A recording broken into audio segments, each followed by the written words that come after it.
आइए इस सेशन में हम लोग देखते हैं बेसिक फिजियोलॉजी को। इससे प्रीवियस वीडियो में हम लोगों ने बेसिक एनाटॉमी को देखे थे और इस सेशन में हम लोग देखते हैं बेसिक फिजियोलॉजी को। पहले हम लोग जानते हैं कि फिजियोलॉजी होता क्या है। एक्चुअली में फिजियोलॉजी मीन्स होता है study of function of the body. आप किसी भी शरीर का जब आप फंक्शन को अध्ययन करते हैं, उस फंक्शनिंग में जो बहुत तरह के जो फंक्शनल डिजॉर्डर्स हैं या किस तरह के फंक्शन से हमारा, जैसे कि डाइजेस्टिव सिस्टम है, सर्कुलेटरी सिस्टम है, तो ये डाइजेस्टिव सिस्टम किस तरह से हमारे शरीर में भोजन का पाचन होता है, उसका एब्जॉर्प्शन होता है, किस तरह से फिर वो बाहर निकलता है, फिर इसी तरह से एक्सक्रेशन है, उसी तरह से रिप्रोडक्शन है। तो हमारे शरीर में जितने भी फंक्शन हैं वो फंक्शन को हम लोग पढ़ेंगे, साथ ही साथ हम जो है वो फंक्शनल डिजॉर्डर को भी पढ़ते हैं, जिससे कि अक्सर लोग पीड़ित हो जाते हैं। तो ये इसमें जो हमारा जो सिलेबस में जो फिजियोलॉजी दिया हो, चूँकि बेसिक फिजियोलॉजी है, आप सबको पता है कि ये वन ईयर का कोर्स होता है, तो इसमें डिटेल आपको जानना ज़रूरी नहीं होता है। तो बेसिक फिजियोलॉजी में हम लोगों को पढ़ना क्या है, इसको हम लोग देख लेते हैं। इसमें डाइजेस्टिव सिस्टम दिया हुआ है। आप सबको पता है कि डाइजेस्टिव सिस्टम जो है वो भोजन के पाचन, भोजन आप माउथ के द्वारा लेते हैं, फिर उसका चेविंग होता है, फिर वो हमारे साइड से आते हुए हमारे स्टोमक में जाता है, फिर वहाँ पे पचने के दरमियान फिर वो SI फिर LI से होते हुए हमारे शरीर से बाहर निकलता है। तो इस कारण से डाइजेस्टिव सिस्टम में आपको टोंग पैलेट के बाद आपको ओसोफेगस, फिर stomach, SI, small intestine, large intestine, ये जो हमारे डाइजेस्टिव ऑर्गन हैं, इसका भी आपको बेसिक जानकारी इसमें दिया जाता है। फिर उसके बाद आइए रेस्पिरेटरी सिस्टम में नोज के बारे में हम लोग पढ़ते हैं, pharynx, larynx, trachea, bronchi, and जो one of the most important organs है लंग्स रेस्पिरेटरी सिस्टम का, उसके बारे में भी हम लोग इसमें स्टडी करते हैं। उसके बाद सर्कुलेटरी सिस्टम में हम लोग ब्लड को अध्ययन करते हैं, और आप सबको पता होगा कि ब्लड से रिलेटेड बहुत सारे प्रॉब्लम्स लोगों में होता है, और ब्लड का हम लोग टेस्ट भी कराते हैं। तो उसमें RBC, WBC, प्लेटलेट्स, फिर हम लोग WBC का भी अध्ययन करते हैं, उसमें न्यूट्रोफिल, एसनोफिल, बेसोफिल, ठीक है। तो वो सारे चीज़ों को भी हम लोग, इसमें तो नहीं दिया हुआ, लेकिन आप जब एडमिशन लेंगे, आपके पास जब मटेरियल मिलेगा, तो फिर वहाँ पे भी इस चीज़ों में दिया हुआ है मटेरियल में, थोड़ा बहुत उसमें जानकारी दी हुई है।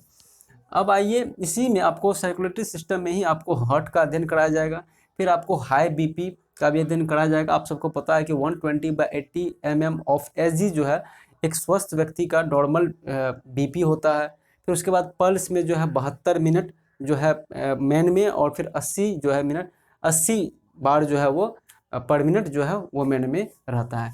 तो ये चीज़ों को आपको अध्ययन इसमें कराया जाएगा।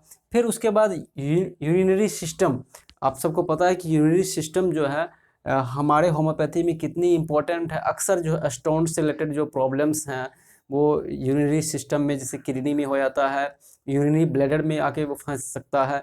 तो अक्सर के स्टोन से रिलेटेड जो पेशेंट होते हैं वो होम्योपैथिक में दुकान में होम्योपैथिक फिजिशियन के पास भरे रहते हैं।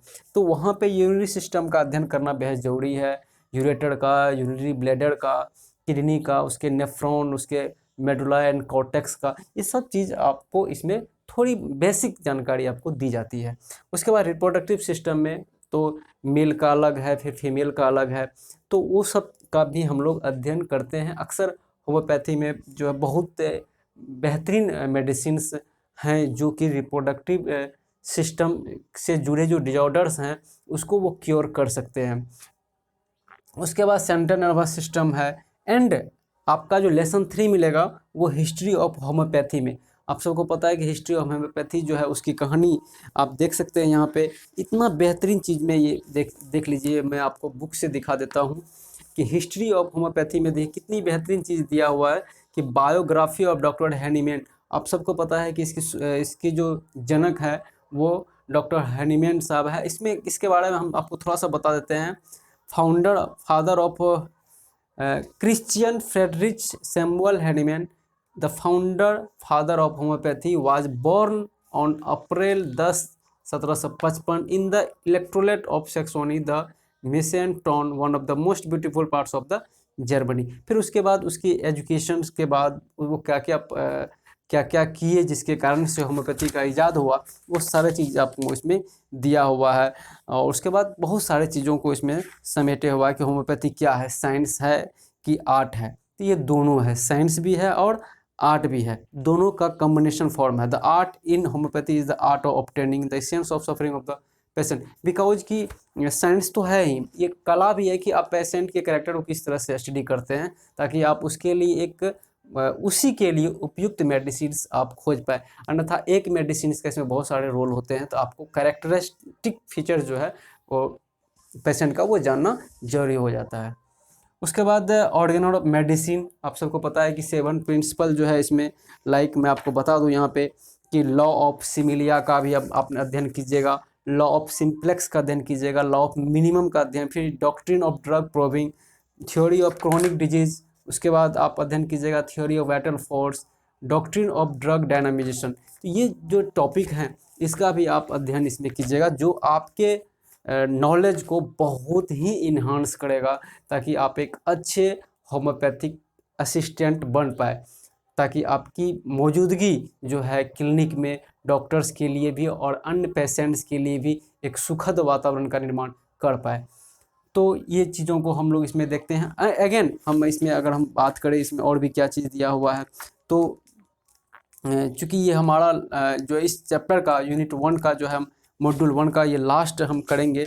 उसके बाद आप आइए इसमें हम अन्य भी आपको दिखाएं। इसमें हिस्ट्री ऑफ होम्योपैथी ये तीसरा लेसन है। उसके बाद उसमें 7 प्रिंसिपल के बाद जो है हम लोग इसमें अध्ययन करते हैं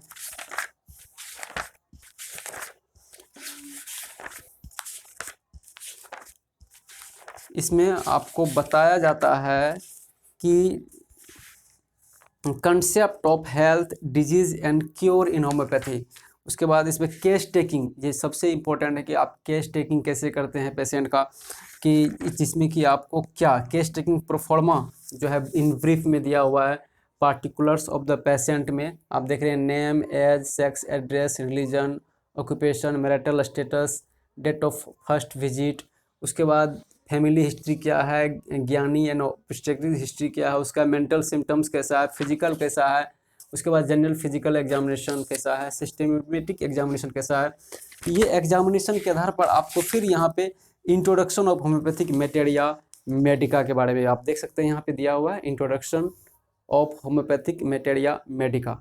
तो इसके बारे में भी आपको इसमें बताया जाएगा। कुछ मेडिसिन जो है कुछ जो मेडिसिन इम्पोर्टेंट है इसेंशियल मेडिसिन की आपको इसमें शॉर्ट इसमें जो ब्रीफली दिख रहे हैं, एकोनाइट, नेपलस, एम्ब्राग्रेसिया, एंगस्ट्रा आर्जेंटम, आर्निका मोंटाना, आर्सेनिका, ये आर्सेनिकम, ये सारा चीज़ में दिया हुआ है। आप मेडिसिन का जो शॉर्ट नेम है वो भी इसमें दिया हुआ है। तो कुल मिला के जो है इंट्रोडक्शन टू होम्योपैथी का जो सिलेबस है वो आपको basic anatomy, basic physiology, basic homeopathy का जो इंट्रोडक्शन है, ऑर्गेनल ऑफ मेडिसिन्स का, एंड आपको केस टेकिंग प्रोफॉर्मा को पढ़ने के लिए आपको एलिजिबल, आपको योग्य, आपको कौशल ये प्रदान कर देता है। तो ये चीज़ आप जब एडमिशन लेते हैं और एडमिशन लेने के बाद जब आपको बुक्स मिलेंगे आपको, निश्चित तौर पे आपकी सारी संशय शंका जो है ख़त्म हो जाएगी। तो आई होप कि ये वीडियो उन सभी लोगों के लिए जो है काफ़ी हेल्पफुल होगा जो डायरेक्टली इनडायरेक्टली होम्योपैथी को जानने समझने वाले होते हैं, वो बहुत लव करते हैं होम्योपैथी को, और साथ ही साथ इस कोर्स में एडमिशन के इच्छुक हैं या एडमिशन जिन्होंने कर रखा है। तो आई होप कि ये वीडियो आपको पसंद आएंगे।